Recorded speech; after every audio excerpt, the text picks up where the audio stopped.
Terima kasih pemirsa, Anda masih bersama kami dan sudah bersama saya Bapak Franky Suhenda, Sekretaris Perkumpulan Akses Keuangan Indonesia atau Pakindo, dan Suparlan, Pelaksana Tugas Direktur Lembaga Keuangan Mikro Otoritas Jasa Keuangan. Bapak-bapak, selamat siang. Selamat siang. Saya ingin ke Pak Franky. Pak Franky, maaf ini saya baru tahu ada Pakindo. Ya, Pakindo itu apa sebetulnya, Pak? Jadi Pakindo itu merupakan organisasi baru kami dirikan, kepanjangan dari Perkumpulan Akses Keuangan Indonesia. Jadi perkumpulan sama juga dengan asosiasi sekarang.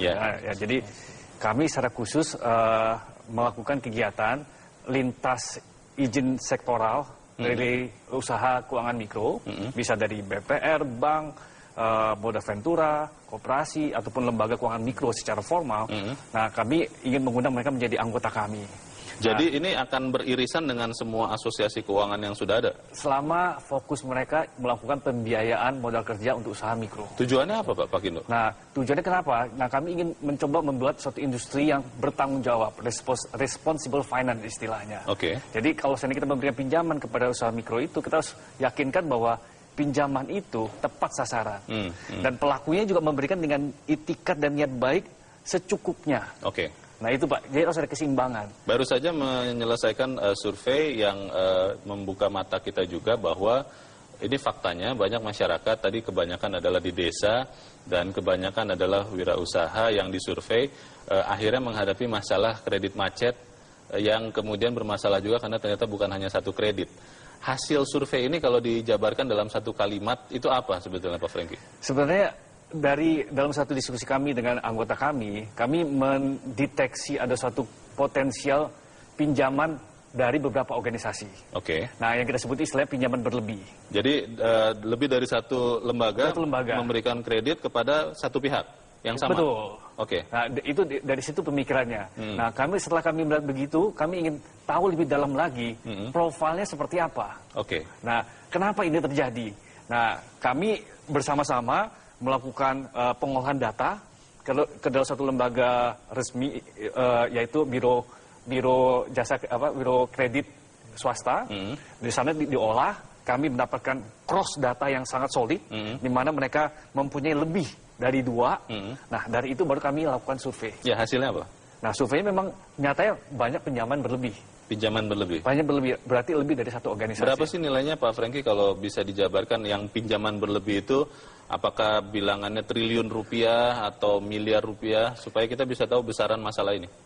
Secara besaran saya tidak berani mengatakan dengan angkanya karena angkanya belum sampai ke sana. Tapi kalau kami mengatakan kalau seandainya jumlahnya, jumlah misalnya kita bilang ada kalau data statistik mengatakan ada 57 juta pengusaha mikro. Oke. Nah, mereka dapat pinjaman dari mana, Pak? Nah, ya kan kita dari data besaran itu kan. Baik. Nah, kalau lebih dari 1 berarti harus lebih 2. Ya. Kalau bukan dari sektor keuangan formal, berarti ada keuangan informal. Itu informasi sudah disampaikan juga ke OJK?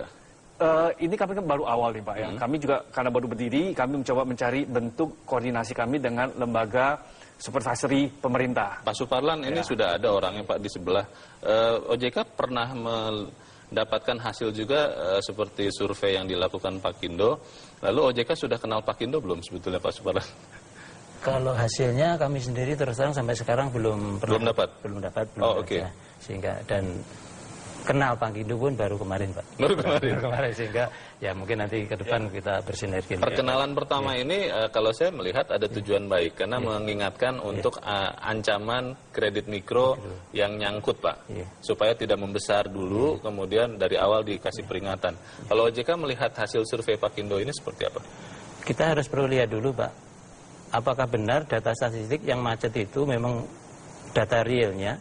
Satu nasabah itu menerima lebih dari satu lembaga keuangan. Nah, seperti apa? Kita kan belum tahu juga ininya. OJK sendiri pernah melakukan seperti ini tidak? Survei seperti ini, Pak? Kalau survei kayaknya sih belum, Pak. Belum pernah ya? Survei untuk beberapa ini. Tapi survei kepuasan dan lain sebagainya sudah. Kalau pengawasan terhadap lembaga keuangan mikro sendiri, Pak Suparlan, apakah memang sudah cukup baik? Karena kalau kita melihat banyak kasus seperti yang mungkin disinyalir oleh Pakindo, ada akhirnya orang yang terjerat hutang berlebih karena kepada rentenir itu masuk lembaga keuangan mikro atau tidak sih sebetulnya Pak Suparlan? Kalau lembaga keuangan mikro kan divisinya lembaga keuangan yang aktivitasnya pengembangan usaha pemberdayaan masyarakat. Kalau kita lihat rentenir itu kan hanya melepas uang gitu kan. Hanya meminjamkan uang? Iya, tanpa organisasi. Berarti dia bukan lembaga keuangan mikro? Sepertinya sih bukan.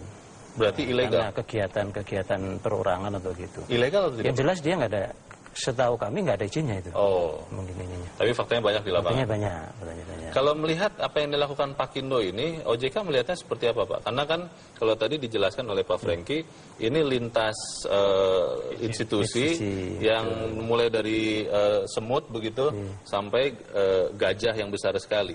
Ini bisa membantu atau malah bisa mempersulit hubungan dengan lembaga keuangan yang lain? Sebenarnya bisa bersinergi, bisa positif ininya. Cuman kita harus tahu dulu ininya seperti apa. Karena ini kan pelaku keuangan mikro. Oke. Ada bank dengan karakteristik sendiri, kemampuan sendiri, teknologi SDM yang jauh lebih canggih kan. Manajemen risiko juga. Sudah canggih. Sementara kredit mikro itu kepada nasabah-nasabah yang notabene non bankable kan. Nah, seharusnya antara bank yang katakanlah yang besar dengan yang kecil itu terjadi sinergi. Sehingga bisa ada nilai positifnya, karena kalau bank semua langsung ke mikro juga, itu juga biaya tinggi. Sedangkan kita tahu bahwa data dari naskah akademik RUU LKM DPR jumlahnya itu 637.000 lebih. Sementara OJK berdasarkan inventarisasi 24.000. Minimal itu kalau disinergikan dengan lembaga keuangan besar, itu potensinya akan lebih dahsyat daripada ini sendiri-sendiri. Gitu. Pak Franky, ini sesuatu yang bagus karena akhirnya bertemu di sini dan masyarakat juga bisa terlindungi. Kalau saya berpikir berharapnya seperti itu. Pak Franky, apakah kemudian survei ini akan dilanjutkan lagi dengan survei-survei berikut dan seperti apa sebetulnya tujuan Pakindo? Jadi benar Pak. Jadi umpamanya Pak, tadi kami menceritakan bahwa kenyataannya begitu, ada pinjaman berlebih. Nah, dari anggota kami sendiri, kita punya NPL cuma 0,4%, Pak. 0,4%? Anggota Pakindo berapa sih, Pak? Kurang lebih sekarang ini 12, Pak. 12 lembaga? Ya. 12 Nilai lembaga. Uang yang dikelola kira-kira berapa? Kurang lebih 6 triliun rupiah. Sekitar 6 triliun? Setahun yang kita putar. Satu tahun ini? Kita lumayan ya.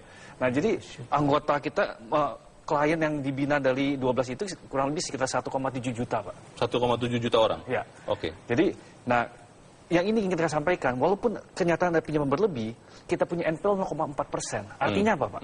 Berarti kita bisa memanage, kita bisa membina nasabah itu. Nah, itulah standar yang ingin kita kembangkan. Kita mau sharing across kepada organisasi yang berminat dalam pengembangan pembiayaan mikro ini dalam suatu standar yang lebih baik. Oke, tujuan yang baik nanti kita akan bicarakan bagaimana bisa bersinergi juga dengan OJK, tapi kita harus ikuti informasi ini dulu bahwa Bapak pemirsa berikut rangkuman sejumlah informasi terkini dalam Kilas Ekonomi.